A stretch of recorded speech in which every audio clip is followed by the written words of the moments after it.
Na okrogli mizi bodo sodelovali dr. Igor Frangeš, predstojnik kliničnega oddelka za kirurške okužbe v UKC Ljubljana, dr. Klemen Rogl, predstojnik kliničnega oddelka za plastično rekonstrukcijo, estetsko kirurgijo in opekline v UKC Ljubljana, dr. Albin Stritar, specialist plastične rekonstrukcijske in estetske kirurgije, dr. Ciril Trilar, specialist kirurg in Melita Grumec, predsednica delovne skupine Rana Medtech Zbornice Slovenije. Govorce še enkrat lepo pozdravljam. Čisto za začetek pa si bomo ogledali analizo ankete med našimi člani, ki smo jo opravili v mesecu marcu. Rane zaradi pritiska oziroma poškodbe zaradi pritiska poznamo tudi pod imenom preleženine in dekubitus. Običajno nastane na izpostavljenih delih telesa, kjer je mehko tkivo stisnjeno med kost in zunanjo podlago. Na mestu poškodbe se pojavijo rdečina in povrhnja poškodba kože, lahko pride tudi do nastanka globokih razjed, ki segajo vse do mišic, kost in sklepov. Pri zdravljeni rani je potrebna celostna obravnava pacienta. Bistvena je lokalna oskrba rane, ki se mora po sodobnih smernicah v medicini izvajati s pomočjo sodobnih oblog za oskrbo ran. Pri zdravljenju skušamo preprečiti nastanek in napredovanje rane. Zato je zelo pomembno, da v načrt zdravljenja vključimo preventivne aktivnosti, kot so uporaba preventivnih blazin, ustrezna prehrana, menjava lege pacienta in preprečevanje ran pri uporabi medicinskih pripomočkov. Kljub informiranju in preventivnim aktivnostim na področju ran, številni paraplegiki in tetraplegiki živijo z dolgotrajnimi in ponavljajočimi se ranami zaradi pritiska. V procesu zdravljenja teh ran so večkrat prepuščeni lastni samoiniciativnosti in samozdravljenju. Dostop do sodobnih oblog za rane je mnogokrat onemogočen. Na Zvezi paraplegikov Slovenije smo v marcu 2022 izvedli raziskavo med našimi člani. Povprašali smo jih o njihovih izkušnjah o ranah zaradi pritiska. Odgovorilo nam je okoli 270 članov, kar je približno 1/4 članstva. In naj na kratko povzamem preliminarne rezultate naše raziskave. 59% vseh sodelujočih je vsaj enkrat v življenju imelo rano zaradi pritiska. 25% sodelujočih je imelo rano v trenutku izpolnjevanja vprašalnika. Povprečno je imel vsak od sodelujočih skupaj po 2,5 rane do dneva izpolnjevanja vprašalnika. Največje skupno število ran, ki jih je navedla ena oseba, je bilo kar 25. Razlogi za nastanek rane. 48% jih je kot vzrok za nastanek rane navedlo ležanje v postelji in sicer v bolnici. Sledi sedenje na invalidskem vozičku 40%. Ležanje v postelji doma 22%. Zaradi nepozornosti in neustreznega pripomočka, na primer blazine, 19%. Najbolj nevaren kraj bivanja za nastanek rane sta dom, kar 64%, in bolnišnica, 50%. Najbolj pogosto so našteli rano na zadnjici, 73 članov, in rano na ritnici, 66.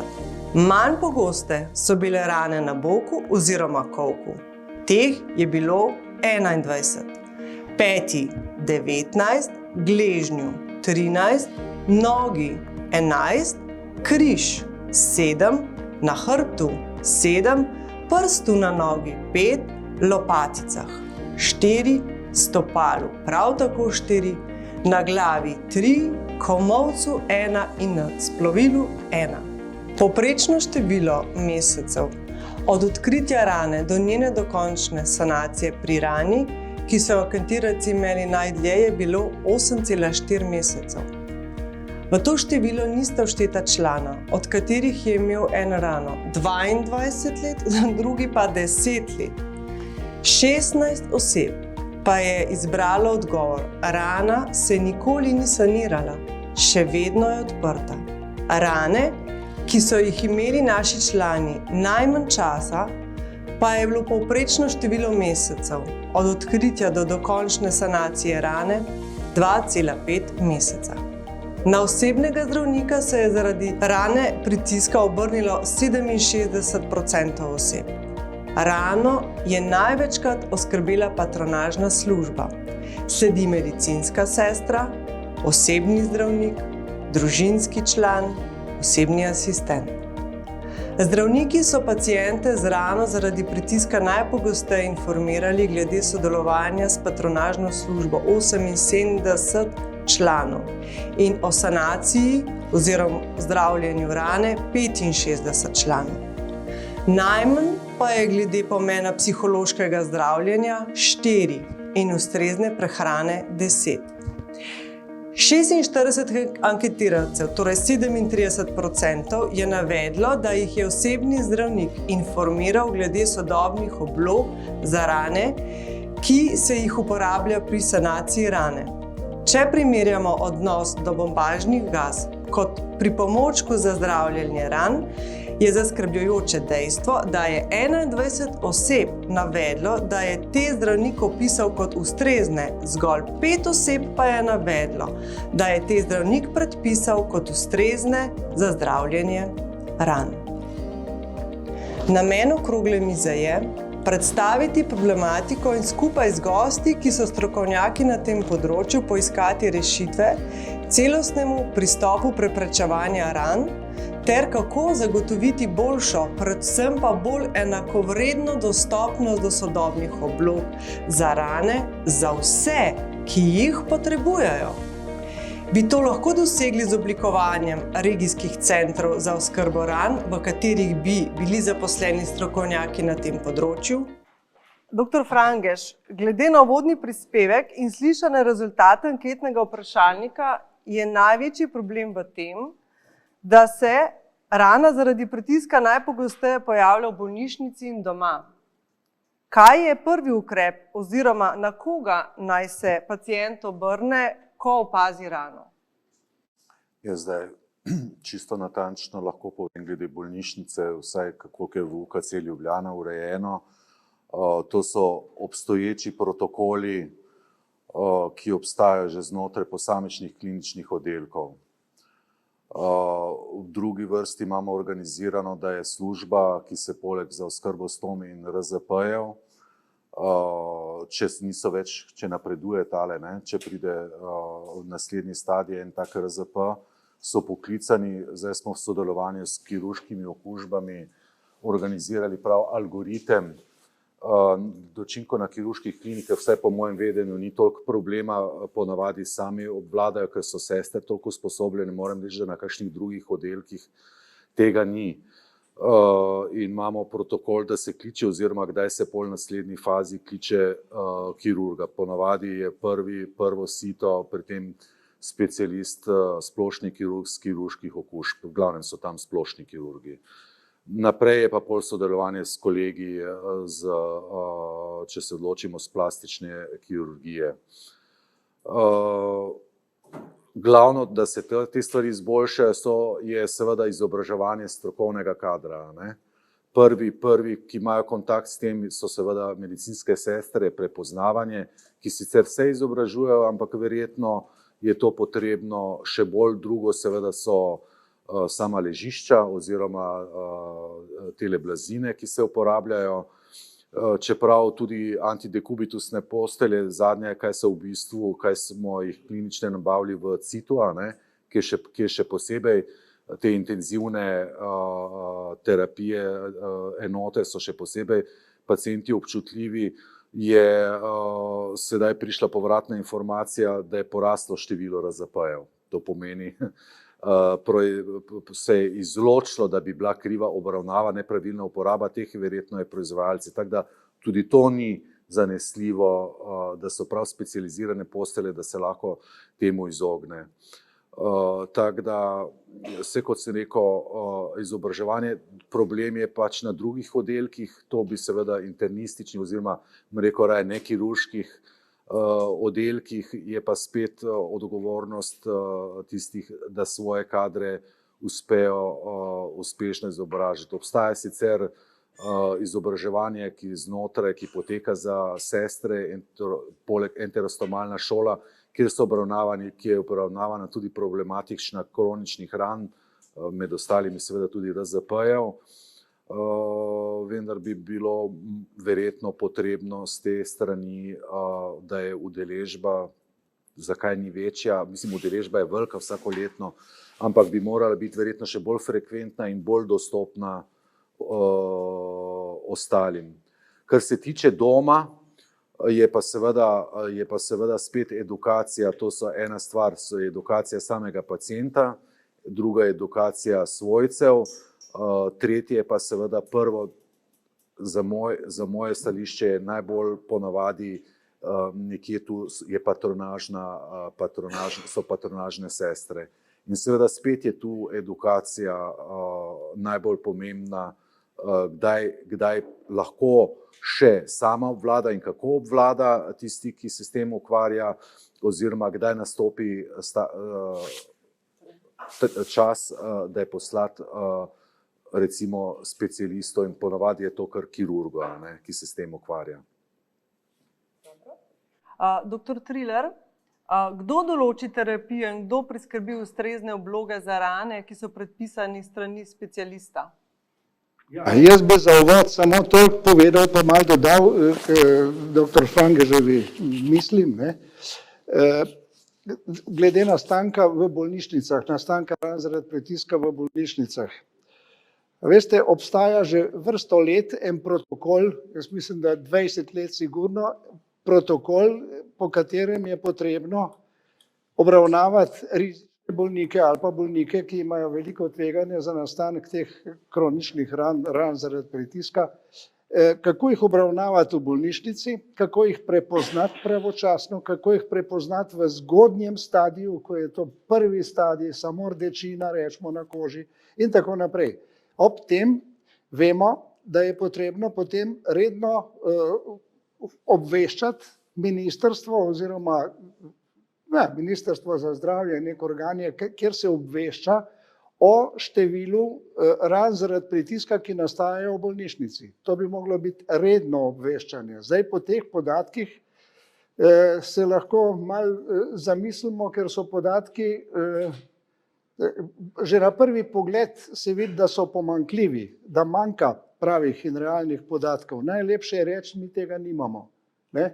In potem se dogaja, da imajo bolniki rane zaradi pritiska, ki so nastale v bolnišnici, se pa niti ne pojavijo potem na odpustnih listah diagnoze, sploh se ne pojavijo. Se pravi, da je sled za tako rano, ki je nastala v bolnišnici, se zabriše in se pojavi rana kar naenkrat doma.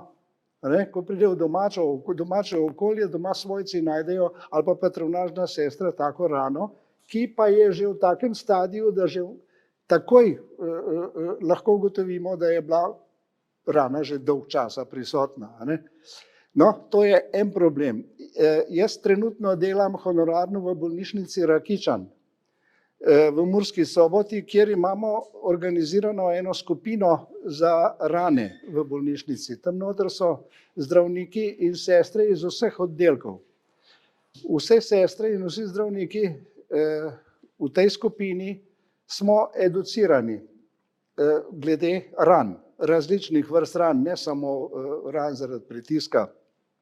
In imamo redna izobraževanja, tudi interna izobraževanja. Mi se vsak mesec dobivamo in potem prepričane prepričujemo, bomo rekli, o ranah zaradi pritiska in ostalih vrstah ran.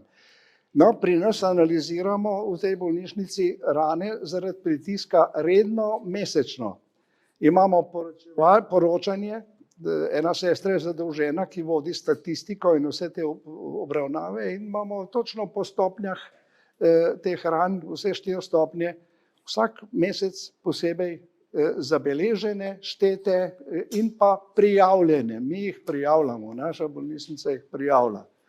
No, toliko o tem, kako nastajajo te rane. Seveda, kdo predpiše in kdo diktira in dirigira zdravljenje teh ran. Od samega začetka pa naprej bi bilo zelo fajn, če bi bili za to usposobljeni izbrani zdravniki, ki bi dobro poznali to vrstno patologijo. Žal že vrsto let pri raznih izobraževalnih dogodkih, ki jih organizira zlasti klinični oddelek za kirurške okužbe, že letos 13. ali 14. A 16. že 16 let zapovrstjo, na to temo ali pa trodnevni simpozij v Portorožu, ki je kot neka legendarni dogodek, ki obravnava vse vrste ran, najmodernejši pristope k zdravljenju takim ranam in tako naprej. Tam pogrešamo masovno udeležbo zdravnikov, izbranih zdravnikov. To pogrešamo. Mi smo že apelirali že pred leti na zdravniško zbornico, da bi to vrstne dogodke uvrstili v ene prednostne dogodke, na osnovi katerih bi izbrani zdravniki dobili neko licenco, neko potrdilo, da so usposobljeni o teh ranah, nastanku in pa zdravljenju in najmodernejših postopkih tega zdravljenja. Kaj je pomembno pri vsem tem? Pomembno je to, da bi čim prej izbrani zdravniki in pa tudi specialisti dali diagnozo nastalemu problemu, rani. Diagnoza mora biti dana. To ne more biti kar zdravljeno na pamet, brez kakršnekoli osnove, če ne vemo, kaj zdravimo, je butasto, da sploh probamo zdraviti. Potem je najboljš čaj piti. Ja. Ampak zato je treba prvo postaviti diagnozo, to jo lahko postavi res zdravnik. Ne morejo postaviti patronažna sestra, niti diplomirana medicinska sestra, ampak zdravnik, ki bi moral biti usposobljen za to. Torej, ko ima diagnozo, potem je enostavno zbrati primerno terapijo. Tako kot za pljučnico, kot za angino, kot za vsa ostala obolenja, je enostavno zdraviti, če veš, kaj zdraviš. No, seveda, tega žal še ni. Želimo pa vsi, da bi bile te obloge sodobne, ki so sicer na prvi pogled izrazito drage. To nas kar strese, ko vidimo cene, koliko to košta, vsak komad. To je samo navidezno, ta draginja, bomo rekli. Ker s temi sodobnimi oblogami v primerjavi s tistimi gazami, ker je statistika pokazala, da celo splošni zdravniki priporočajo uporabo gaz, ki se tudi še dobijo na recept oziroma na naročilnico. Celi paketi, doma imajo bolniki, tisti, ki smo bili doma pri njih, pri kakšnemu, vemo, da imajo doma cele pakete teh gaz in teh pripomočkov, ki niso več nikakor sprejemljivi za zdravljenje teh ran. Torej, na videz izgleda, da bi bile sodobne obloge drage za zdravljenje. Ko pa gledamo končni učinek, da se rane veliko prej zarastejo, da imajo veliko večjo možnost, da se zarastejo, da bolniki nimajo takih težav, kot so jih imeli, ali pa jih imajo pri obravnavi z klasičnimi materiali, s pozabljenimi, bomo že rekli, z gazami, potem vidimo, da je ta način zdravljenja veliko cenejši. Veliko cenejši. Cost benefit, temu rečemo, je velik. Ampak moramo se pa bati enega, temu rečejo rebound fenomena, povratni udarc, ki so ga doživeli, rečemo, na Hrvaškem. Na Hrvaškem so sprostile, zavarovalnica zdravstvena je sprostila predpisovanje sodobnih oblog že pred mnogo leti. Mislim, da že 10-12 let nazaj, ali pa še mogoče več, to bo gospod Perkič vedel.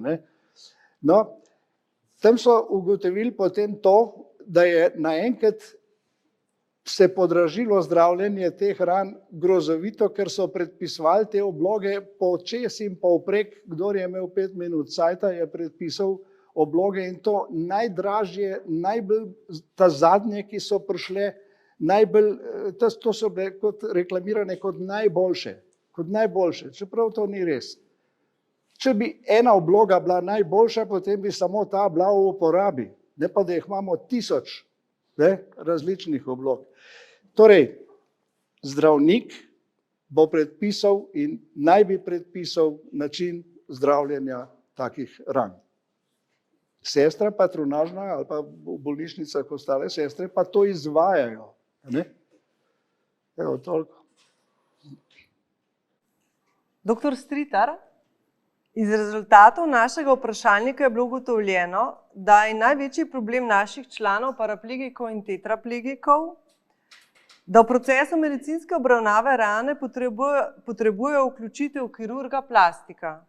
Kako vi vidite vlogo kirurga plastika pri zdravljenju ran? No, lahko povem to, da je kirurg plastik bil zmeram pomemben činitelj, ni pa najbolj pomemben. Ne? To, kar smo od spoštovanih kolegov videli splošne kirurgije, tudi tam je začetek zdravljenja, tudi pri splošnemu zdravniku je zdravljenje. To se pravi, nismo samo mi zveličavni kot plastični kirurgi, da takoj vsako rdečino, ki jo vidimo, da se tak pacient javi v ambulanti plastične kirurgije. Plastična kirurgija pač pomaga pri zdravljenju dekubitusov, kroničnih ran v primeru rekonstrukcije. Gre za mehkotkivno kirurgijo, reparativno kirurgijo, niti ne toliko rekonstruktivno, reparativno kirurgijo. Mi hočemo pač kožni pokrov vzpostaviti ad integrum v tistega, ki je bil prej. Tukaj pač nastopa plastični kirurg in ne soli preveč pameti, kaj je prav, kaj ni prav. Pač sem v službi na kliniki za plastično kirurgijo že 40 let, 30 let sem opazoval, kako je to potekalo in pač takrat, ko je prišlo do popravka omenjene vrzeli, se je javil omenjen pacient z vsem dolžnim spoštovanjem. Lahko rečem, da je bilo z URI iz Soča izredno dobro sodelovanje. Takrat smo še pokrivali jugoslovanski prostor in tudi ta jugoslovanski prostor je prinesel številne bolnike iz drugih republik. Primarij Šabec, sam to ne povem, je rekel, ko je opazoval, ko je bilo to še nekako zelo urejeno, zelo skalarno, da je plastičen kirurg pripomogel k zdravljenju, je rekel, brez spinalnega centra ne bo šlo. To je bilo leta 90, 91 in jaz vidim še vedno to, vsi te problemi, ki jih zdaj drobimo od splošne kirurgije do ortopedije, travmatologije, to je tako razdrobljeno, tako fragmentirano, ko Aleksander Makedonski, ki je imel svojo makedonsko državico na tisoče fragmentov, dokler ne bo homogenizacije celotnega procesa, dokler ne bo več polipragmazije, takrat lahko govorimo o celovitosti zdravljenja in v sklopu tega je tudi plastičen kirurg, ki je odgovoren za to in to. Sedaj opazujem, da plastičnemu kirurgu se hitro zatečejo omenjeni bolniki, z vsem dolžnim spoštovanjem, vendar plastičen kirurg nima znanja o prehrani, o tekočinah, o internističnem znanju. Preveč se to vse obremenjuje tudi pri nas na oddelku, ko opazujem tako, da imamo overload drugega dela antibiotičnega zdravljenja, predolga ležalna doba zaradi IV aplikacije antibiotika. Mi moramo biti res fokusirani na kvalitetno kirurgijo, da v sodelovanju z splošnimi kirurgi. 2 študiji sta bili narejeni, ena od profesor Arneža, starejšega koncem 90-ih let in moje malenkosti pred 15 leti, izkazalo je, da smo strokovno kot plastični kirurgi, ki nismo samo mi v tem modelu, na dosti visokem nivoju, da smo up to date, high tech z vsemi novitetami, medtem ko logistika ni. Tok bi odgovoril, seveda plastični kirurg je samo del te lestvice zdravljenja bolnika za kronično rano. Še to bi rad povedal, kar je dr. Trilar rekel, zakaj je cenejša specialna obloga. Specialna obloga je zato cenejša, ker jo menjamo enkrat tedensko. Klasiko, sanitetni material smo menjali vsak dan. Celi koši, celi kamioni so se odvažali iz kliničnega tega materijala, ko zdaj zamenjate neko specialno oblogo enkrat tedensko, vidite, da je to manjše. Tukaj je ta budžet se izkazal v prid specialne obloge. Hvala lepa. Doktor Rogel, če se zatočimo na glavne težave na tem področju, čakalne dobe smo ugotovili na podlagi naše ankete so predolge. Paraplegiki pogosto čakajo nekaj mesecev, tudi v letih smo pokazali na sanacijo njihovo oziroma obravnavo njihovih ran. Drugi problem je, da so bolnišnice, da bolnišnice nimajo oddelka za plastično in rekonstruktivno kirurgijo, kar je seveda dodaten razlog, da so čakalne dobe še daljše. In tretji razlog je prav gotovo ta, da mladi kirurgi vidijo boljšo priložnost v estetski kirurgiji, kar pomeni, da klinična obravnava trpi. Kako gledate na to oziroma na predstavljeno in imate morda kakšno določeno ali pa dolgoročno rešitev? Ja, lepo pozdravljeni vsi. Ja, zdaj tle gre kar, bom rekel, kompleksen konglomerat vprašanj, kjer zdaj, da malo ponovim, kar je bilo že povedano.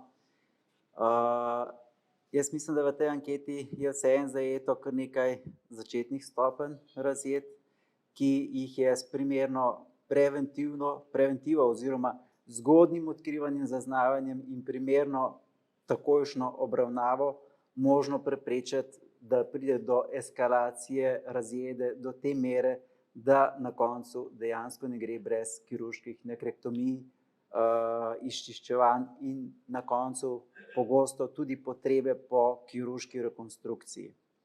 Skratka, več na tem nivoju naredimo, manj pride pacientov na koncu, ki potrebujejo to zahtevno rekonstruktivno obravnavo in kirurgijo. Kar se tiče kapacitet, bi nadaljeval, kar je že dr. Stritar začel. Ti bolniki s svojo kompleksnostjo večinoma zahtevajo večtedensko hospitalizacijo. Pogosto so zahtevane podaljšane antibiotične terapije, ki so možne zgolj intravenozno zaradi prizadetosti kosti in osteitisov. Tisti razlog, da morajo ti bolniki biti hospitalizirani in nam do neke mere predstavlja ozko grlo, ker nimamo mesta, kamor bi lahko pacienta, ki je kirurško že oskrbljen, zaceljen in nam v bistvu samo zaradi antibiotične terapije v neki meri zavzema mesto za morebitnega naslednjega pacienta, ki bi rabil akutno bolnišnično obravnavo neposredno po posegu. Tako da tle z tega stališča jaz mislim, da dejstvo je, da osebje oziroma mladi zdravniki odhajajo, ne samo mladi oziroma pač tudi starejši kolegi v področja enostavnejšega zaslužka ali dela. Priznajmo si, da ti bolniki so najbolj zahtevni, ti posegi so najbolj delikatni tudi zaradi tega, ker običajno gre tle za komorbiditeto, cel skupek zadev, ki so v osnovi vrsti pripeljali do razjede in imamo v bistvu osnovno slabo izhodišče za kakršnokoli celjenje ran, zdravljenje ran in pogosto to pomeni te podaljšane obravnave. Zdaj, kar se tiče našega oddelka, jaz mislim, da je vertikalno predajanje znanja odlično. Dr. Šulinc, ki se je tudi v preteklosti vodilno ukvarjal s tem, je zadevo predal na mlajše kolege, izvaja zdaj to dr. Stritar, ki pač že z njim izvajal, je zdaj tudi, če rečem, podmladek oziroma so mlajši kolegi, tako da so v preteklih letih, bom rekel, nekje enakomerno 3-4 zdravniki, ki operirajo te paciente. Tako da to v osnovi jaz mislim, da ni problem. Večji problem, vidim, da praktično smo danes tukaj zastopani samo predstavniki ali, bom rekel, nekdanji člani kolektiva UKC Ljubljana, ne? Kljub temu, da imamo mnogo splošnih bolnišnic in še en univerzitetni klinični center. Kar se tiče oddelkov za plastično kirurgijo, jih je kar nekaj po Sloveniji in je, bom rekel, na celotnem področju plastične kirurgije velik problem, da ogromno patologije gravitira samo na Ljubljano. Niso tle problem samo področje obravnave dekubitusov oziroma preležanin pri paraplegikih in tudi neparaplegikih. Tle so tudi drugi bolniki, ki so tekom intenzivnega zdravljenja podvrženi nastanku preležanin in mnogo te patologije zahtevnejše vse gravitira v Ljubljano.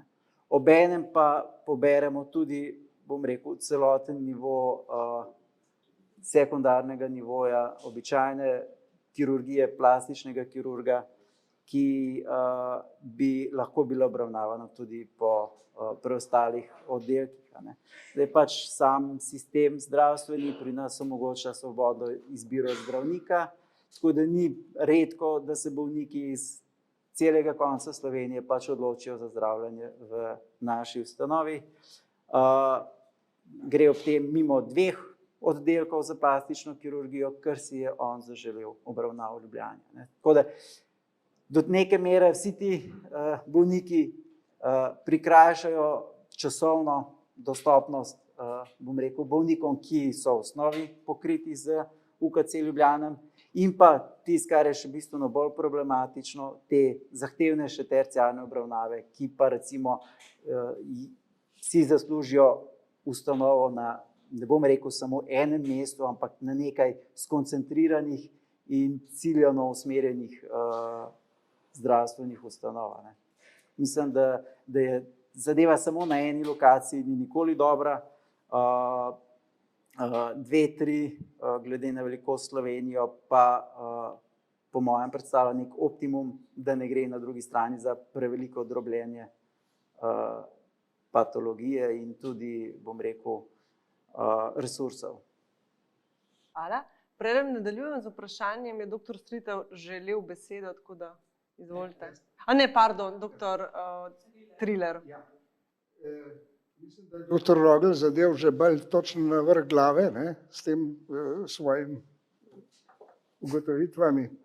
Res je problem, vsi vidimo samo eno ustanovo. Mi imamo bolnišnic v Sloveniji kar nekaj. Poudarek bi mogel biti, saj jaz tako vidim na koncu moje poti kirurške in bitke za vse te rane in proti ranam, vidim samo en način in eno pot. V vseh bolnišnicah je treba narediti regijske centre, vsaj regijske centre splošnih kirurgov, ki se bojo ukvarjali z ranami, tako kot je rečemo vzorčno zdaj v splošni bolnišnici v Rakičanu, v Murski Soboti, kjer imamo tako skupino, kjer imamo ambulante za kronične rane. Ambulanta redno deluje, že vrsto let sodelujem tudi z Zvezo paraplegikov Slovenije, kamor hodijo, oziroma člani so ozaveščeni in vejo in imajo podatke o tem, da tam sem jaz, rečemo, eden od teh, ki se na te rane malo razumem, in prihajajo k meni. In zdaj bi jaz se navezal pa na to, kar ste vi rekel. Vi ste rekel, da to je res izrazito dolgotrajno zdravljenje, zlasti, če pride v bolnišnico na plastično kirurgijo, na oddelek na terciarni nivo, če pride bolnik z preležanino, ki je še nečista, ki ni pripravljena za rekonstrukcijo in jo morajo potem dolg časa, tedne in tedne ali pa tudi mesece pripravljati, to so rečemo zdravljenja teh trdovratnih okužb kosti, v 4. stopnji te rane zaradi pritiska. Če bi to prevzele te regijske ustanove in regijski centri, to je bila tudi ena od mojih idej, ko smo se pogovarjali v začetku o teh ranah zaradi pritiska in tudi v povezavi z dr. Šulincem, ki ste ga omenil. Mi smo imeli to idejo, da te rane mi pripravimo do tega momenta in do takega stanja, da ga bo rekonstruktivni kirurg lahko rano potem samo zaprl. Mu ne bo treba se ukvarjati z vsemi infekcijami, pa z nekrektomijami oziroma odstranjevanjem mrtvin in tako naprej. In mi to delamo, vsaj v bolnišnici v Rakičanu, v moji ambulanti mi to počenjamo. Mi bolnike pripravimo, vemo, kdaj je rana godna, bomo rekli, za obisk pri kirurgu plastiku, ki bo potem se odločil, kakšno vrsto rekonstrukcije ali pa a je sploh potrebna, ali se lahko nadaljuje kar konzervativno do popolne zacelitve. Nikjer ni napisano, in to ni obligatno, da se mora vsaka rana zaradi pritiska zdraviti z rekonstrukcijo. Rane se tudi same zarastejo ob seveda primerni negi, ob primerni preventivi in ob primerni ozaveščenosti bolnika, svojcev njegovih in pa asistentov, rečemo, ne, če govorimo o tetraplegikih, in pa seveda patronažne službe, zdravnikov splošne prakse in tako naprej. In takrat bi bil delež teh bolnikov obravnavanih na kirurgiji ali pa na oddelkih za plastično kirurgijo bistveno manjši, kot pa se zdaj nakazuje. Zdaj je to res problem, vsak bi šel takoj na operacijo, prvi dan, a ne? Pa to ni možno. Ni možno, ne zaradi prostorskih, kadrovskih in ne vem kakšnih problemov, ampak zato, ker ta rana ni še godna ali pa ni primerna za tak način zdravljenja. Še ena ideja pri tem, mi vemo, da je teh centrov s kirurgiji za plastično in rekonstruktivno in estetsko kirurgijo v Sloveniji malo. Praktično sta to dva v velikih centrih kliničnih. Ampak, če bi mi poskušali ali pa v sodelovanju s kirurgi plastiki narediti ali pa izvesti to, da bi se v regijskih bolnišnicah lahko te bolnike operirali in bi potem regijska bolnišnica prevzela nego pooperativno. Ne? Se pravi, da bi prišel kirurg plastik iz enega velikega centra z velikimi izkušnjami v tistem času, ko je rana najbolj primerna za kirurško obravnavo, bi prišel v to bolnišnico. Ne? Te dogovore mislim, da se lahko naredi in bi tam bolnika operiral, v nadaljevanju bi pa prevzeli nego in pa zdravljenje zdravniki v tej regijski bolnišnici. Seveda ob nadzoru vsake toliko časa, a ne, kirurga plastika. To je ena takih mojih vizij na koncu te dolgoletne bitke za zdravljenje teh ran. V besedi je želel pristopiti tudi dr. Frangež. Vprašanje. Ker lahko, če se debata razvija, lahko vam pa zastavim vprašanje, pa potem nadaljujete. Kar se tiče prevzemanja, se to primarij dobro ve, se je bil v kliničnem centru toliko časa, ne samo glede tega področja, glede vseh ostalih področji, je problem, ki ga še nobenemu ni uspelo rešiti, tako da je to prevzemanje zelo slabo, a ne.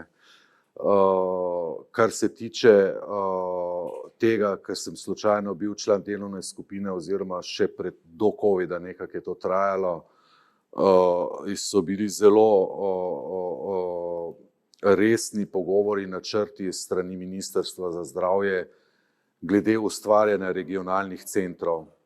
Bili smo delovna skupina, ki smo tudi naredili sodobne smernice, v bistvu čisto prilagojene na mednarodne normative, pač aplicirano pač za slovenski prostor, ki je dokument izdan, cela knjiga, ki je pa ostal na koncu v bistvu v predalu nekje in sploh ni uradno objavljen nikjer. Nekako s covidom, pa ni razlog, sploh ni bil razlog covid, da se je to končalo. Bila je že zelo resnih dogovorih smo bili za ustanavljanje tako imenovanih regionalnih centrov za obravnavo vseh vrst ran. Med ostalim seveda med tiste glavne vrste ran so seveda tudi razjede zaradi pritiska in je bilo tudi upoštevano. Bili smo v pogovorih na ministrstvu, večkrat sem sodeloval tudi z državnim sekretarjem o podpori ministra. Primarni nivo je absolutno bil nesodelujoč pri teh stvarih. Tako da so se stvari zaustavile že na tem nivoju. Delujejo seveda v regionalnih bolnišnicah, ne samo pri primarni Trilerju, tudi na Ptuju, tudi na Jesenicah, tudi v Novem mestu so kolegi posamezniki, ki se s tem ukvarjajo, ampak namen tega je bil v bistvu to sistematizirati in urediti. Ampak po zadnjih rezultatih, kjer je bilo to vse zaključeno, tudi sekretarka, ki je bila pooblaščena na to, je bila potem naenkrat premaknjena na drugo delovno mesto, s covidom so pa te potem druge prioritete. Tako da ta ideja je bila zelo že daleč, se pa je iz meni neznanih razlogov, deloma tudi znanih, predvsem primarnega nivoja, ki nikakor ne želi nobenih dodatnih obremenitev.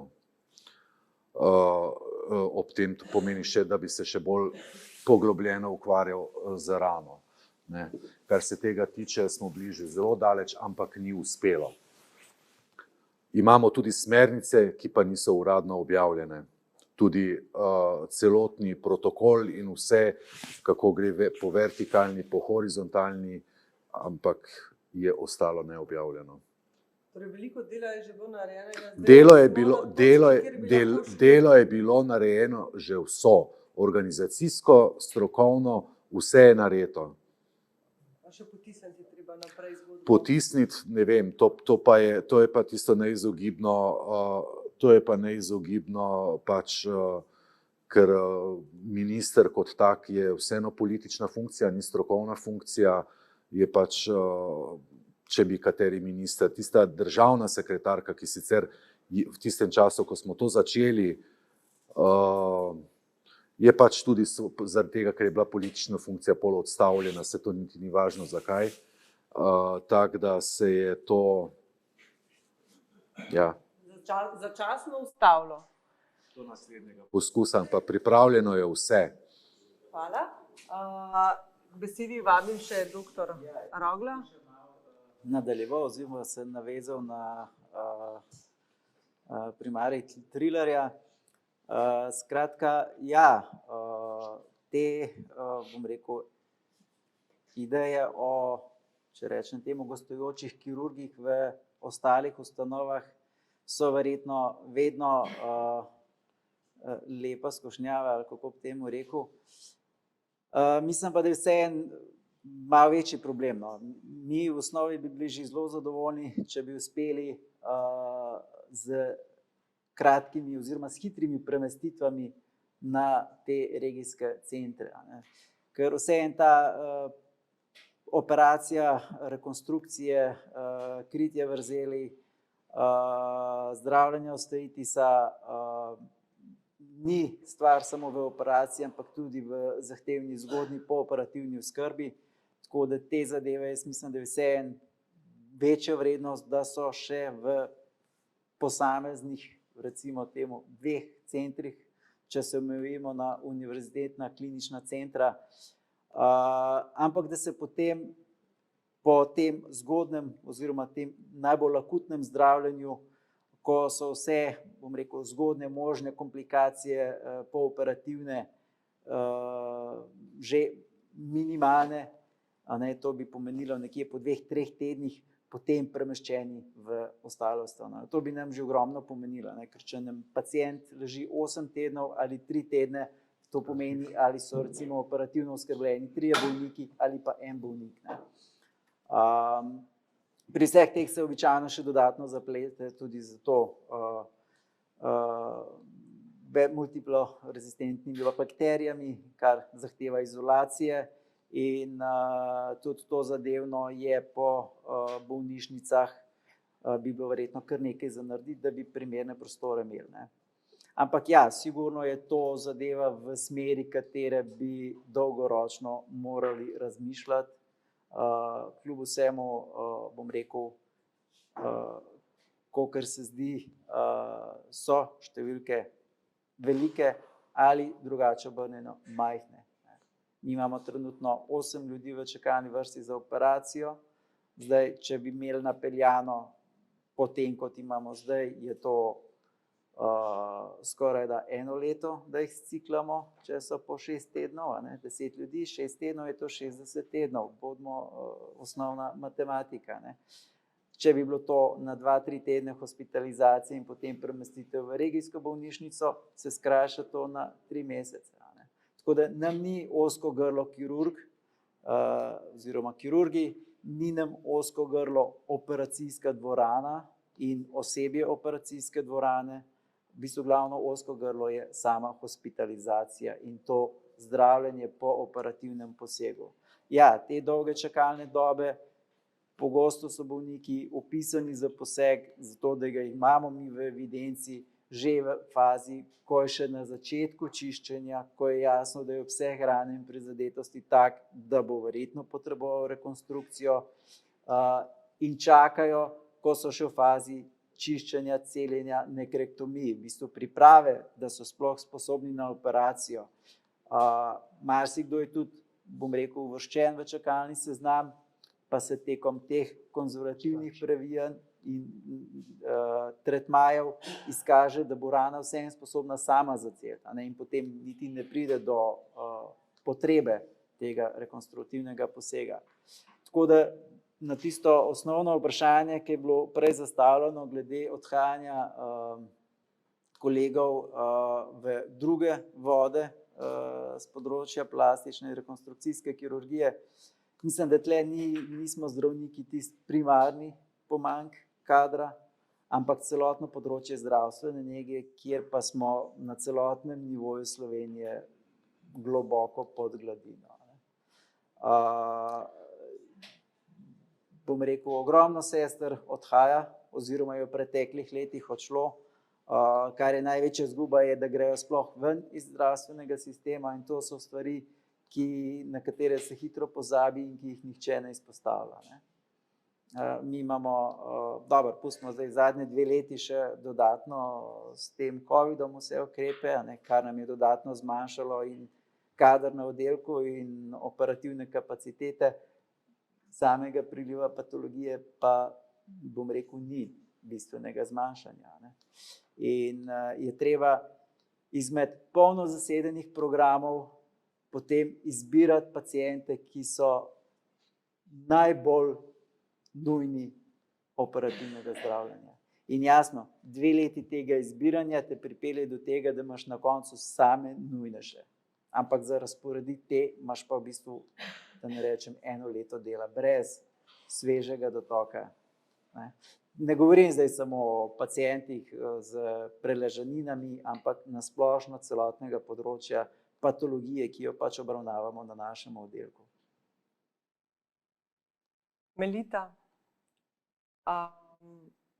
ali obstaja seznam vseh oblog za rane, ki bi bil v pomoč pri delu, predvsem v primeru, če bi nekdo zamenjal terapijo in bi znal ustrezno izbrati oblogo? Pomembno je, iz katere skupine, oziroma da izbere iz iste skupine oblogo. Tukaj bi povedala to, da strokovnjaki mi bodo verjetno potrdili to, da je pomembno izbrati oblogo v isti klasifikacijski skupini, ko je predpisana. Ne? In zato smo pri zbornici Medtech v okviru delovne skupine Rana pripravili katalog sodobnih oblog, kjer so zbrani v bistvu vsi materiali, ki so na voljo in so razdeljeni po klasifikacijskih skupinah, tako da v bistvu stroka lahko oziroma ve, kaj izbrati iz ene skupine, kaj je v bistvu paralela. Tako da je, seznam obstaja in je tudi objavljen na internetni strani. Glede na današnjo razpravo, so družinski zdravniki usposobljeni potem v nadaljevalnem procesu, ko se kakšne menjave oblog zgodijo pri predpisu teh oblog? Rekla, da vsi se srečujemo s tem, verjetno strokovnjaki najbolj vejo, ampak tudi mi vemo, da se obloga velikokrat zamenja tako, da ni ustrezna paralela ali pa, tako kot smo v uvodu slišali, kar je najhujše, da se zamenja z gazo, ker v bistvu tukaj potem se stanje poslabša in rana ne more napredovati. Tako da tukaj se mi zdi to, kar sta že prej dr. Frangež in dr. Triler povedala, da bi bilo, seveda je pomembno izobraževanje splošnih zdravnikov, ker konec konca konec koncev oni predpišajo terapijo, preden gre bolnik k specialistu v obravnavo. Tako da to se mi zdi pomembno. No. In tudi ta katalog, ki smo ga mi naredili, se bo enkrat mesečno obnavljal, tako da v bistvu vse novosti, ki prihajajo, jih bomo vključili in bodo res vse tudi novosti vključene noter. Tako da. Jaz poznam naše člane, bo ta katalog objavljen tudi na spletni strani, je dostopen, da si lahko tudi pacienti pogledajo vse vrste oblog in mogoče pa vprašajo svojega izbranega družinskega pomočnika o neki oblogi, če bi bila primerna za njega. Katalog je objavljen na strani zbornice Medteh in v bistvu si lahko pogledajo vse. Hvala. Doktor Stritar. Jaz bi se vrnil nazaj, glede sodelovanja. Jaz sem se tudi koketiral majčkeno v slovenskem prostoru, kako bi to izgledalo. Jaz lahko rečem, da v prejšnjem sistemu je bilo sodelovanje med kolegi v slovenskem prostoru izredno intenzivno. Dr. Triler se bo še spomnil delavnice o dekubitusih koncem 70-ih let v Mariboru. Maribor je bila, plastična kirurgija je bila vodilna na tem področju. Spomnim se krasnih predavanj primarij Šparaša o dekubitusu. Zdaj pa da tudi Novo mesto je pokrival v 80 mestih. To pa, da se zdaj nočem biti prestrog, ampak da je nek enota za plastično kirurgijo v slovenskem prostoru zavrne dekubitus tudi za nekrektomijo, to bi v starih časih izgubili status plastične enote plastične kirurgije. Kot da bi zavrgli, mi se pa z opeklinami ne ukvarjamo. S čim se pa potem ti ukvarjaš? Možnost je bila pri hudem paraplegiku, da bi tudi skupaj prišli pomagati, asistirati kolegom, kljub zeleni ljubosumnosti, tudi to nekako ni šlo. Tako da tisto, kar je rekel dr. Frangeš, iz tistega sodelujočega sistema je prišel popolni nesodelujoči sistem v temu izoliranem slovenskem prostoru, ker je vsaka bolnica zase, entiteta zase in ne vidim neke skupne linije, neke skupne dobrote za pacienta, da bi tukaj skupaj sodelovali. Gorenjska celo imela zdaj 4 bolnice, no, če pogledate tako, ne. Od Golnika do Jesenic, do Radovljice in tako naprej. In vsaka entiteta, in tukaj nekaj ne štima, no. To sem hotel opozoriti. Tudi negovalni centri, kakor je dr. Rogler rekel, da damo bolnika v negovalni center so se zablokirali, ker pravijo, lahko sprejmemo bolnika, vendar če imamo v hiši kirurgijo. To se pravi Jesenice, v primeru, pa citiram Jesenice, bi lahko sprejeli, ker je v hiši kirurgija. Prav tako Trbovlje, ne.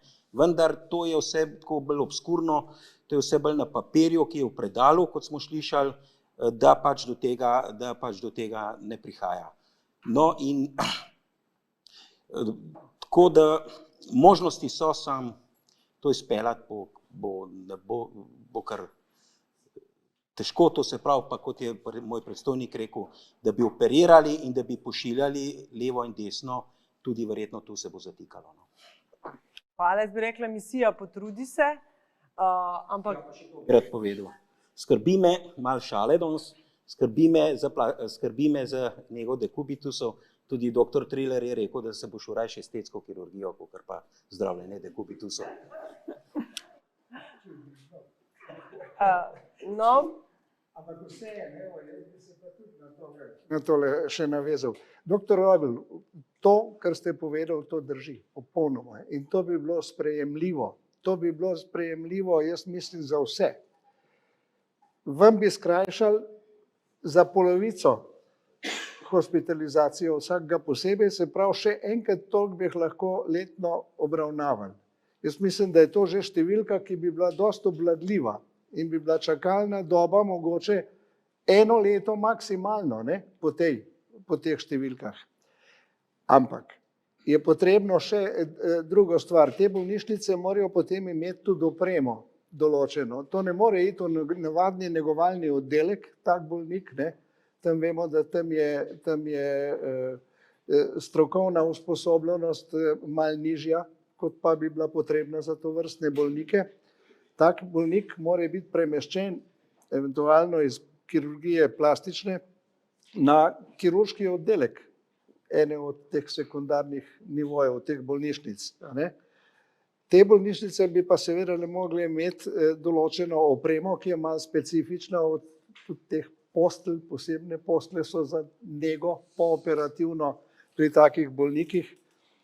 In to bi se dal tudi na nek način rešiti, seveda ne jutri, to je treba malo počakati.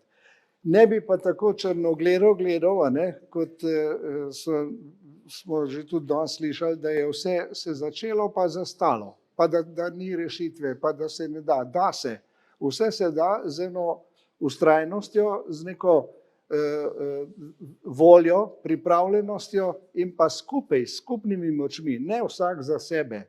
Ne ena skupina posebej deluje, druga skupina posebej za sebe deluje, tretja skupina spet za sebe in vsak tekmuje, kdo bo ne vem kaj dosegel. Vsak posameznik ne bo dosegel nič in vsaka posamezna grupa, komisija ne bo dosegla nič. Skupaj se moramo usesti. Jaz bi bil za to, da se enkrat usedemo skupaj z predstavniki, dobro ste vi rekel, mi smo zdaj vsi iz Kliničnega centra Ljubljana praktično. Mi zastopamo eno bolnišnico, en center, ampak bolnišnice je pa v Sloveniji koliko? Mi vemo, da jih je toliko in iz vseh teh bolnišnic bi lahko imeli predstavnike tistih ljudi, ki se s to problematiko ukvarjajo in tam bi pa najdli mogoče en še širši konsens in še širši dogovor, ki bi nam pa odprl tisto okno, da bi več svetlobe prišlo, da ne bi več tako črno gledali. Še ena stvar, na katero bi jaz tudi apeliral, to je preventiva. Preventiva. To moramo vsi v bolnišnicah, kjerkoli kdo deluje, delovati ravno v to smer. Dekubitusi se praktično ne bi smeli dogajati, ne bi se smeli razvijati v bolnišnicah. Vemo, da je določen procent ljudi, ki so ekstremno rizični, da pri njih se te rane pač razvijajo in se bojo razvijale. Rane zaradi pritiska med hospitalizacijo, zaradi posebnega načina zdravljenja, zaradi zdravljenja drugih, bolj pomembnih vitalnih stvari, kot je pa en dekubitus in tako naprej. Ampak kljub temu, vse ostali dekubitusi, ki jih je več kot pa pričakovano število, veliko več jih je kot pa pričakovano število, dekubitusov, ki nastanejo v bolnišnicah, naj se pa vsaj registrirajo. Vsaj ta obveza naj bo, da na vsakem oddelku, kjerkoli bolnik leži in kjer se mu ta rana zgodi, da ga na tistem oddelku v odpustnici kot zadnjo diagnozo napišejo. Jaz sem se vedno šalil, da internisti imajo obvezno na odpustnici eno diagnozo, ki je obvezna na vseh, poleg vseh diagnoz, to je anemija, slabokrvnost. V vsakem je to napisano, v vsakem odpustnem listu. Seveda, ker toliko preiskav se dela, se jemlje kri gor, dol, na koncu se razvije celo anemija poleg osnovne bolezni. Toliko za šalo. Ampak obveza vseh zdravstvenih delavcev pa je, in to jo moramo dati mi, zdravstveni delavci, je pa ta, da dokumentiramo vse, kar smo ugotovili pri bolniku v času hospitalizacije. Ne smemo zamolčati, da je nekaj nastalo, kar bi nas sramotilo, kar bi nam bilo v breme, kar bi bilo vzrok za neke kasnejše tožbe in tako naprej, delo na sodiščih in tako naprej. To se dogaja, to je redni dogodki so to. Če je stvar dokumentirana, je veliko manj boleča. Poznam primere, primer vsaj enega bolnika zelo dobro, ki je bil v številnih bolnišnicah v Sloveniji, v številnih. Nikjer ni bilo napisano, da ima rano zaradi pritiska. Nikjer. To se ne sme dogajati. To je tisti apel, mi moramo kle začeti, potem bomo pa lahko šli naprej, kamor bomo hoteli, da bomo te obloge pa te stvari dobili, da se bo odobrilo sodobno zdravljenje. Pa še ena stvar, na katero tudi apeliram na te moje prisotne kolege, ki so zelo aktivni in na visokih položajih zdaj trenutno v zdravstvenem sistemu. Probajmo se izboriti za register ran v Sloveniji, tako kot je register raka, da bomo mi vedeli, s kakšnimi številkami pravzaprav delamo. Koliko ran imamo mi v Sloveniji za rak, vejo točno za vsako vrsto raka, koliko jih je trenutno v Sloveniji. Ne? Mi za rane ne vemo, ampak vedno ugibamo približno 100 000, pa približno 200 000 in gremo na take grozne številke, da se včasih 100% podvojijo ali pa zmanjšajo. To ni prav. En register za rane bi mogel biti, to je bila ideja že tudi, ob nastanku Društva za oskrbo ran Slovenije. To je bilo leta 95. ali 96. ko smo začeli. Takrat je bila ta ideja že dana, pa se ni dogodila. Ni možno, pa je ni možno. Jaz ne vem, kako ni možno. Evo, toliko sem jaz.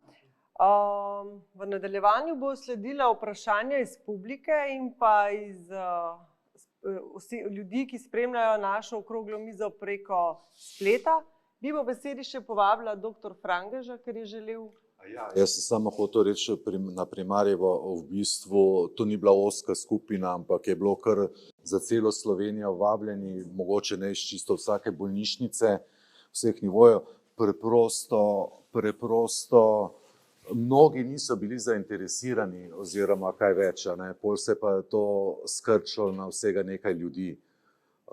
Tudi o registru se je ponovno govorilo, se pravi, nažalost se pri tej politiki vse konča, ampak je politična volja mora biti nažalost prisotna, ki tudi to financira. K besedi vabim publiko, tisti, ki želi postaviti vprašanje, se prosim prijavi k besedi in videla sem že nekaj vprašanj in bi prvo dala besedo gospodu dr. Perkiču, tako da gospodu Perkiču, jaz že popravljam. Na sekunde, da vam mikrofon damo, da bomo slišali še preko prav. Torej, nisem kakorkoli razpravljal o vseh teh strokovnih dilemah, o katerih so prej govorili zdravniki. Bi pa pač nekako kot predstavnik ZZS predstavil ta naš pogled in kako mi to vidimo. Seveda bi se pa v izhodišču osredotočil na vašo anketo. Seveda, podatki ankete so vsekakor zaskrbljujoči. Zdaj, tisti del, kar je že prej bilo govore, je seveda tisti, kar se nanaša, da dejansko veliko vaših članov dobi preležnine takrat, ko bijo v bolnišnici. Drug del je pa tisti, ki je pa bolj naš, kar me pa seveda skrbi, pa bi mogoče me bolj natančno zanimali podatki, potem enkrat se bo verjetno na to temo mogla slišati, se pravi, da uporabniki vozičkov imajo toliko preležnin in hkrati podatek, ki sem si ga zapisal, da tudi torej uporabniki menijo, da zaradi neustreznih medicinskih pripomočkov domnevam, ki jih dobijo na naročilnico, prejmejo oziroma dobijo preležnine. Ta tema je vsekakor, ki se neposredno tiče na nas. Zdaj, če se vrnem glede tistih podatkov, glede preležnin v bolnišnicah, glede tudi, da sem tudi sam član v 2 svetih zavodov, kako se to dogaja. Dejansko eden izmed kazalnikov kakovosti je tudi poročanje o številu ali pa deležu preležnin. In res ti podatki so tako nizki, da bi rekel, vse smo zelo dobri. Verjetno pa iz teh razlogov, kar ste vi že rekli, da enostavno se te preležnine rane v bolnišnicah ne vodijo in potem se zgleda v letnih poročilih, kot da smo idealni. To je prva zadeva, kar sem hotel komentirati. Druga zadeva pa seveda zdaj glede dostopnosti do oblog, oziroma mogoče bolj to, kar je dr. Frangež omenil. Ja, tudi mi smo bili seznanjeni, da na nek način delo skupine je v nekem trenutku zamrlo. In seveda potem kot ZZS vseeno čutimo neko odgovornost in smo dejansko mi pritiskali tako daleč, da je nedolgo nazaj prišlo do sestanka pri državnem sekretarju, gospodu Vindišarju, in je dejansko obljubil podporo v tem svojem mandatu, da se zadeva premakne naprej. In po mojih informacijah se zadeva premika naprej. Nosilka, mislim, da te skupine in tudi teh nalog je pa dr. Ručigajeva. In bi, po mojih informacijah, zadeva vseeno se najprej mikala. Zdaj, ker se pa tiče odnosa do primarnih zdravnikov, tudi to drži. Primarni zdravniki so v izhodišču zavrnili, karkoli ste vi pripravili. No, tako bom zdaj bolj laično rekel. Vendar na zadnje, po mojih informacijah, oziroma na podlagi mnenja RSK za družinsko medicino, so nekako zavzeli takšno stališče, da menijo, da z sodobnimi oblogami bi se naj ukvarjale patronažne sestre. Torej pravijo, da glede na obseg nalog in tako naprej, da se oni s tem ne morejo ukvarjati in da bi se naj ukvarjale patronažne sestre. Tako da jaz mislim, da ja, verjetno pot do rešitve je nekoliko daljša, pa ni mogoče tako preprosta, kot je prvotno bilo zamišljeno, ampak po našem mnenju menimo, da je. Tudi ZS je že v izhodišču izkazal interes, da če je problem v financiranju sodobnih vlog zaradi tega, ker so raženi in tako naprej, da smo pripravljeni seveda v tem delu prisluhniti. Ker trenutno ne moremo govoriti o tem, da v Republiki Sloveniji zavarovane osebe nimajo pravico do sodobnih vlog. Imajo jih, mi imamo problem pri zagotavljanju, ker iz svojih materialnih stroškov bi izvajalci to mogli pač zagotavljati. Je pa res, poleg izhodiščni problem, da primarni zdravniki se s tem ne ukvarjajo, nočejo ukvarjati, so nasprotovali z smernicami in tako naprej. Skratka, neka pot naprej je, tako da upamo, naše upanje je vseeno, da pač primarni zdravniki bodo pri tem pripravljeni sodelovati zdaj strokovno. Kaj je tisti del, kar je pa njihov, pa to glede delitve dela svoje, to pa mislim, da ja, potrebujete verjetno kot stroka nek širši konsens, ne samo med bolnišnicami, ampak verjetno tudi na različnih ravneh. Tako da, to sem.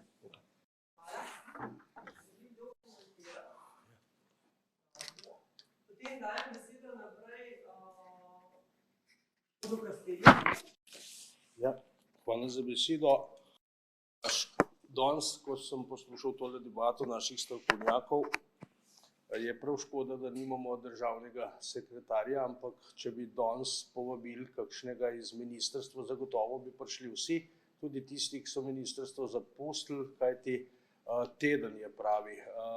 Vendar mislim, da bomo mogli to prestaviti v eno del po konstituiranju tudi nove vlade. Glede sodelovanja sem bil malo presenečen, ko sodelovanje med kliničnimi centri in regijskimi bolnišnicami. Glejte, mene kot pacienta v končni fazi to nič ne briga, to sodelovanje. Vem pa ja, da je ustanovitelj Ministrstvo za zdravje in to je oni morajo ti rešiti. Zaskrbljujoče so podatki tudi iz te ankete in našega članstva, ki se obrača na vas. Glejte, 2 leti smo imeli še raznih ukrepov zdaj v tem trenutku. Ljudje so bili doma. Več je bilo tega okolja, postelja, voziček, ni bilo ne gibanje taga, tudi športne aktivnosti naše so se dokaj omejevale. In ni čudnega, da je porast tudi teh ran. Glejte, mi smo tisti, ki moramo nositi težave sistema. Glejte, naše ta zadnje trpijo. Ali se boste zdravniki zmenili med sabo, kdo bo prvi obravnaval, kdaj bom prišel na vrsto in kot je predstojnik Rogl rekel, za 1 leto je že naprej zasedeno.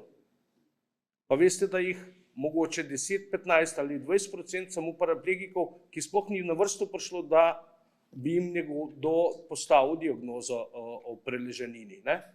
In te stvari bo potrebno tudi glede sodelovanja strokovnjakov rešite na zdravniški zbornici. Glejte, tam imate cehovsko združenje in seveda, če bo zdravniška zbornica pritisnila, zagotovo v Zavodu za zdravstveno zavarovanje jim mora biti v interesu preventiva. To mislim, da je tudi naloga zdravstvene zavarovalnice. Nas kot interesnega združenja Zveze paraplegikov pa bomo tišali in na politiko in na vas v končni fazi, da se na tem področju kaj premakne. Veste, kaj je najhujše? Da ti nekdo umre, ker je dobil sepso, ker ni bilo pravočasno rešena preleženina. No, in v to luč se potem postavite tudi vsi, ki delate na tem področju, vključno zavarovalnico, stroko in nazadnje politike, ki je pa nimamo danes tukaj. Na tem področju, verjemite mi, Zveza paraplegikov ni še rekla zadnje besede.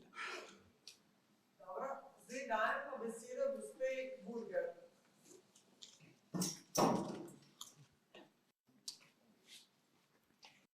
Zdravljeni skupaj. Jaz sem glih se danes dotaknil že nečesa, kar sem hotela jaz povedati. Jaz sem bila zaposlena 12 let na Društvu paraplegikov Ljubljanske pokrajine, kjer imamo okoli 300 članov. Od tega sta v enem letu umrla 2 zaradi dekubitusov, kar se meni zdi v tem letu, kjer smo zdaj, zelo žalostno.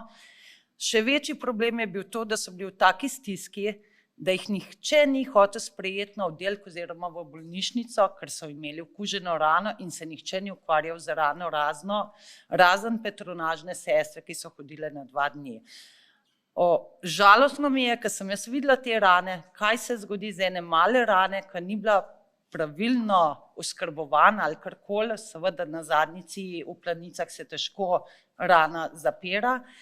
In sem bila zelo jaz prizadeta, ker sem videla, da so ti ljudje na koncu umrli. In da je v teh časih se to še dogaja, se ne bi smelo. Sama sem imela 3 dekubitus zadnjega pred enim letom, čeprav hodim, ni mi videti nič, ampak vem, da sem se eno leto borila z njim, pa hodim, kaj šele tiska leži v posteli in je v Planici in ne more nič. Tako da treba je nekaj spremeniti, nekaj ne funkcionira pri nas, ker do tega ne bi smeli priti. Hvala. Zdaj pa dajem besedo gospe Aberšek. Če je še kdo, ki bi želel besedo, ne prosim, dvigne roko. Ja, lepo pozdravljeni. Jaz sem, preblizu tole, lahko dam dol. Jaz sem žena žal pokojnega tetraplegika in bi rada z nekaj slikami pokazala, kako se da rešiti tudi najhujše rane, kakršno je imel moj mož. Ob prihodu na Sočo iz bolnice Topolšica je imel moj mož pred nekrektomijo takšno razjedo, tule ne zgleda tako grozna, slaba, mislim, projekcija to kaže. Praktično je bila do kosti z podminiranimi robovi, ali greste naprej. In potem, po nekrektomiji in potem, ko je dobil vstavljen pek v želodec, ko smo začeli moža normalno prehranjevati, se je rana očistila, nikakor pa ni bila primerna za kirurški poseg. Zahvaljujoč dr. Trilarjev, ki se je takrat oglasil osebno pri nas doma, smo imeli podlago v obliki zdravniškega izvida, s katerimi sodobnimi oblogami lahko takšno rano zdravimo. O pomoči patronažne službe, ki je v bistvu to dnevno spremljanje in nego sprejela. Če tega izvida dr. Trilarja ne bi imeli, patronažna služba ne bi imela osnove za to, da bi lahko te sodobne obloge nabavljala. Takšno je bilo realno stanje, bilo je predrago in tako naprej. En kup ovir, med drugim pa tudi ta, da smo se pol leta s pomočjo gospoda Perkiča iz zavarovalnice trudili za to, da tisto, kar smo za 3 tedne sami kot svojci kupili sodobnih oblog, da smo po pol leta dobili denar nazaj. Mnenje pravnice na eni od območnih enot, kako se gremo, da si gremo nekaj nabavljati sami, da ne upoštevamo mnenja zdravnika, češ, potem pa zahtevamo denar nazaj. Moj odgovor je bil samo eden. Gospa, lahko vam je govoriti, ampak noben od zdravnikov, ki bi lahko to predpisali, rane sploh ni videl in pogledal. A greste prosim naprej? Po 2 mesecih in pol je rana bila, sicer ni enaka perspektiva fotografije, saj za 2 centimetra ožja in čista. in je potem lepo napredovala. Greste naprej, prosim. Halo? Ja? Takšna je bila potem po naslednjih 4 mesecih in potem je trajalo še 1,5 leta, da smo jo zazdravili do konca. Lahko greste naprej. In mož je med tem, ko smo zdravili to rano, narisal tole sliko z usti. Dala sem jo pa prvič že kot primer, da ne gre zgolj za človeka z rano zaradi pritiska, ampak da gre za človeka in da smo ga v domači negi spravili s primerno prehrano, s primerno hidracijo, z izkašljevanjem, ker je totalni tetraplegik, tega prej ni bil sposoben, z ljubeznijo in še s čim pripravili do tega, greste naprej. Ja, tole pa november 2019 slika, ki se vidi tam gor na koncu, da se je rana popolnoma zacelila. Smo pa tukaj doktor Trilarja vsi prestrašeni prosili za nasvet, kaj naj naredimo, pojma nisem imela, odkot je naenkrat se pojavila tale razjeda. Ampak potem sem po pol dneva ugotovila, da se je s trebušnim pasom, ki ga je imel, ki je bil od zadaj zložen, zvezan s takšnimi neti, skozi katere si napeljal vrvico, da se je net malo, kako se to reče, odtrnil in je tisti net pritiskal na kožo. Ko smo to odstranili, je bila tudi rana takoj zaceljena. Skratka, to kažem zato, a date še naprej. Moj mož je imel ozdravljeno rano in kup drugih stvari, s katerim smo ga pripeljali do tega, da je v bistvu lahko ustvarjal tudi take slike, ki jo je ustvaril leto pred tem, ko je nažalost zaradi povsem drugih razlogov preminil. Tisto, kar bi želela izpostaviti, jaz sem zelo hvaležna, da je tukaj danes zbrana skupina, jaz pravim, entuzijastov iz Kliničnega centra Ljubljana. Vemo pa, da imamo druge klinične centre, da imamo druge bolnice in iz prve roke žene, ki sem zelo trmasto vztrajala ob negi moža, lahko rečem, da mnoge zdravnike na bolnišnični ravni, zlasti pa na primarni, rane sploh ne zanimajo, ker jih sploh videli niso. Bili so prepuščeni medicinskim sestram, ki pa niso imele osnove, ali pa patronaži, ki nismo imele osnove za to, da bi lahko rano negovale z sodobnimi oblogami. Tudi na Soči ne. Tam so popali na to njegovo praktično celo gnilo rit, tiste male zložence, enega čez drugega in tako naprej. O kaki svetlobni terapiji, laserjih in temu ni bilo govora. To je bila vse v bistvu naša iniciativa. Ja, tako. In tisto, kar želim jaz izpostaviti, da če se danes pogovarjamo o takih razmerah, ki v zdravstvu so, da lahko paraplegiki in tetraplegiki, ki imajo svoje probleme z ranami, največ naredijo, da se sami izobrazijo, s čim se da to zdraviti in da potem preko Zveze paraplegikov in preko takšnih ljudi, ki jih imamo tukaj na omizju, najdejo čim boljše rešitve za to, da dajejo prave sodobne obloge v fazo rane, v kateri so. Ne kar tak, dobrodošlo je, da imate katalog, ampak sam katalog nič ne pomaga, če človek, ki se na to spozna, ne svetuje, kaj je prav in kaj narobe. In pri temu je treba vztrajati. Gospa Auberšek, hvala lepa za prispevek. Jaz bi se vsem na tej točki želela ustaviti in publiko preko spleta nagovoriti, če je kakšno vprašanje, ker imamo izjemne govorce, da izkoristimo ta trenutek. Če so zgolj komentarji, bi jih raje spustila in bi res sledila vprašanjem. Gospa, vi ste želela, imate vprašanje? V bistvu imam komentar, čist kratek.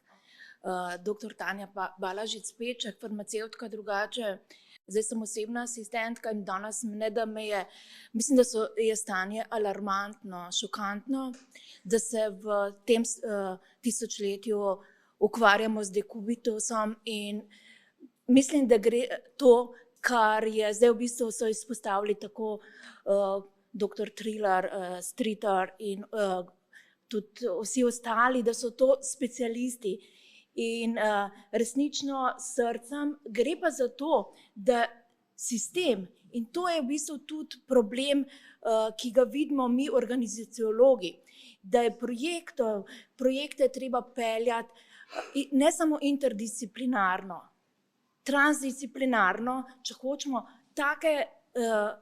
take stvari zapeljati, tako kot je dr. Stritar omenil, spiralno, integracijsko. Brez tega je vedno na izgubo človeka. In proučujem humano organizacijo in mislim, da je zdravstvo tisto, ki bi mogli najbolj podpreti, kajti vedno podpira ljudi. In seveda z vsemi sodelujočimi.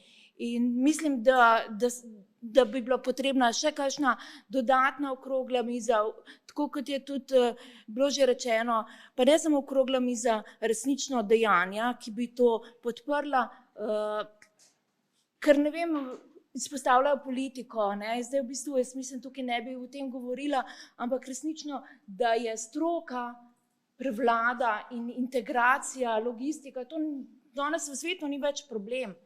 In tukaj je škoda vedno na strani pacienta in to se ne bi smelo dogajati, ne? In vidim to zdaj v lastni koži in mislim, da je čas, da to presekamo, no? Tako da hvala. Hvala lepa. Gospod Hovnik. Hvala za besedo. Jaz imam eno čisto vprašanje iz prakse. Po noči se ne obrneš postelji, zjutraj se zbudiš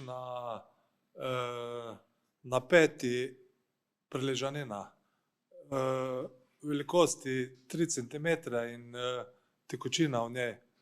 Kaj storiti? A to predret ali pustiš, da to samo se reši?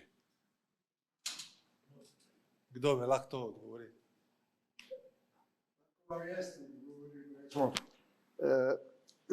To je rana zaradi pritiska druge stopnje, tako imenovana, če jo klasificiramo, ne? Mehur, ki se je pojavil na mestu, ki je bil izpostavljen dolgotrajnemu pritisku. Primarno stališče je to, da pustimo tak mehur cel, ker mehur je pravzaprav še koža, je še zaščita rane, ki je pa že pod tem, ali pa tkivom, ki so pod tem, pa so prizadeta tkiva, ne? Počakamo v takem primeru, da pride do odgovora organizma, ki bo v pravo smer pelal. Organizem vedno vodi v smer zdravljenja, nikdar v nasprotno smer. Mi pa lahko poslabšamo s tem raznim prebadanjem, z raznimi, bom rekel, laičnimi posegi in tako naprej. Jaz bi svetoval, da se v takem primeru nikakor ne lotite vi obravnave tega pritiska, niti vaši svojci, te rane zaradi pritiska, niti vaši svojci, ampak bi bilo zelo prav, da to vidi zdravnik. In da bo zdravnik potem odločil in bo se odločil, tako kot sem jaz rekel, ker so verjetno veliko to že slišali na raznih kongresih, ki so organizirani. On se bo odločil in dal diagnozo tej rani, tako kot sem rekel, ime bo dal tej rani. In ko bo enkrat ime, potem pa diagnoza, potem je zdravljenje lahko. In on bo potem dal predlog ali pa nalogo svoji patronažni sestri, ki bo potem skrbela za vas z obiskovanjem 2-krat ali pa 3-krat tedensko v začetku, kasneje pa enkrat na teden, pa se bo to pozdravilo. Čez 3 mesece to pač počasi ta tekočina zgine, koža postane taka bolj trda in situacija zdaj taka, ja, da kot pač je, no. Da smo pravilno postopali, no. Najlepša hvala. Je mogoče še kakšno vprašanje? Dobro. Aha, v redu, izvoli gospod Hudej. Ja, se mislim, da bi bom rabo. Naj bo.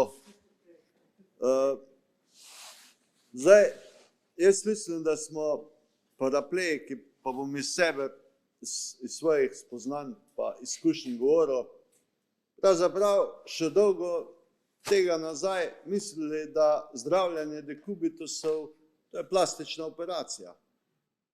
In če ne bi seveda spoznal spoštovanih gostov, bi se tudi meni zgodilo, da bi šel na plastično operacijo, čeprav tega ni bilo potrebno. In ugotavljam, da še tudi precej naših članov ima isto mišljenje in da vse premalo poznajo preventivno dejavnost, ki je najbolj pomembna, in da ne poznajo, da lahko dekubituse, preležanine, kakorkoli že rečemo, tudi zdravimo, brez plastičnih operacij, ki res pride na vrsto pol nekim čist na vrhu piramide bi naj bila. Seveda, tako smo mi mislili, dokler nismo spoznali pred leti dr. Trillerja, da pač edina zdravitev dekubitusa je plastična operacija.